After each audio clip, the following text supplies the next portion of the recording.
خواب بھی اسی کے آتے تھے۔ بخاری شریف میں حدیث ہے، ایک خاتون سرکار دو عالم صلی اللہ علیہ وسلم کی بارگاہ عالی مرتبت میں حاضر ہوئیں، انہیں مرگی کا مرض تھا۔ مرگی کا مرض اعصابی ہوتا ہے۔ ہمارے ہاں جو پٹھوں کی تکلیف ہوتی ہے نا، تو اس کے لیے نیورو سرجن سے علاج کرایا جاتا ہے۔ نیورو سرجن بنیادی طور پہ دماغ کا ڈاکٹر ہوتا ہے، لیکن چونکہ اعصاب سارے کاؤنٹ ہوتے ہیں پورے وجود میں، تو پھر وہ اعصابی تناؤ جو ہے اس کو وہ دیکھتا ہے، اس کو چیک کرتا ہے، اور باقی ساری چیزوں کو اسی پر پھر وہ استدلال کرتے ہیں اور اس کا علاج کرتے ہیں۔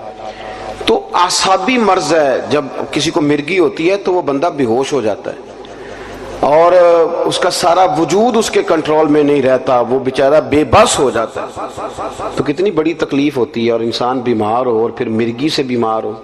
تو وہ خاتون حاضر خدمت ہوئی تو عرض کرنے لگی، یا رسول اللہ صلی اللہ علیہ وسلم، مجھے مرگی ہے حضور، میں بڑی تکلیف میں ہوں، مہربانی فرمایا میرے لیے دعا کر دے۔ اب اللہ کے رسول نے کیا فرمایا؟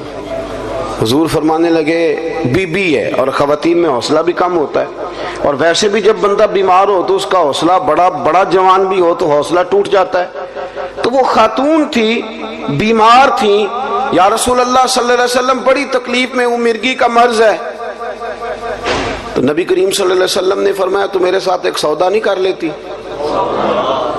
اس نے کہا حضور حکم کریں۔ تو محبوب فرمانے لگے، اگر تو کہتی ہے تو میں دعا کرتا ہوں، رب تجھے ابھی شفا دے دے گا، اور اگر تو کرے نا صبر تو میں تیرے ساتھ وعدہ کرتا ہوں رب تجھے بغیر حساب کتاب جنت عطا کر دے گا۔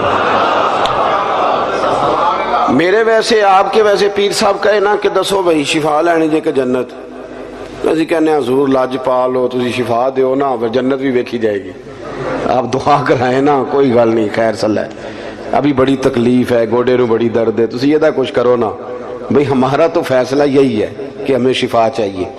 لیکن حضرت انس بن مالک کہتے ہیں، جب نبی پاک صلی اللہ علیہ وسلم نے اس بی بی سے کہا کہ تو بتا، تو کہتی ہے تو ابھی دعا کرتا ہوں، مالک بڑا کریم ہے جو شفا دے دے گا، اور اگر تو کرے صبر اور مرگی کے ساتھ زندگی گزارے، ذرا اس بات کو آپ سمجھیں، تو میں تیرے ساتھ وعدہ کرتا ہوں رب بغیر حساب کتاب جنت دے گا۔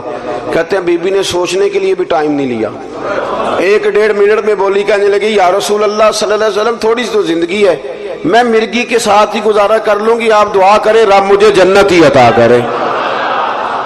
انشراح صدر ہے، ان کو یقین کامل ہے کہ جنت میں جائیں گے تو مہر بن جائے گی، لہٰذا وہ، یا رسول اللہ میں مرگی سمیت گزارا کر لوں۔ حالانکہ بندہ اب نارمل ہو جاتا ہے مرگی والا، نہ وہ کسی فنکشن پہ جا پاتا ہے، نہ کسی جگہ پہنچ سکتا ہے، وہ تڑپتا ہے، لیکن اس نے عرض کی، یا رسول اللہ آپ میرے ساتھ وعدہ کریں کہ اللہ مجھے جنت دے گا۔ تو محبوب کریم نے فرمایا، تجھے مبارک ہو، تیرے ساتھ وعدہ ہو گیا۔ عرض کرتی ہے، یا رسول اللہ صلی اللہ علیہ وسلم جب مرگی ہوتی ہے تو میرے وجود سے کپڑا ہٹ جاتا ہے، تو حضور مجھے شرم آتی ہے، اتنی دعا کر دیں کہ مرگی ہو پر میرا ستر قائم رہے۔ حضور نے فرمایا، تیرے لیے دعا کر دی، تیرا پردہ نہیں ہٹے گا۔ صحابہ کہتے ہیں بڑی بھی مرگی ہوتی تھی پر کپڑے اس کے وجود کے ساتھ جمے رہتے تھے۔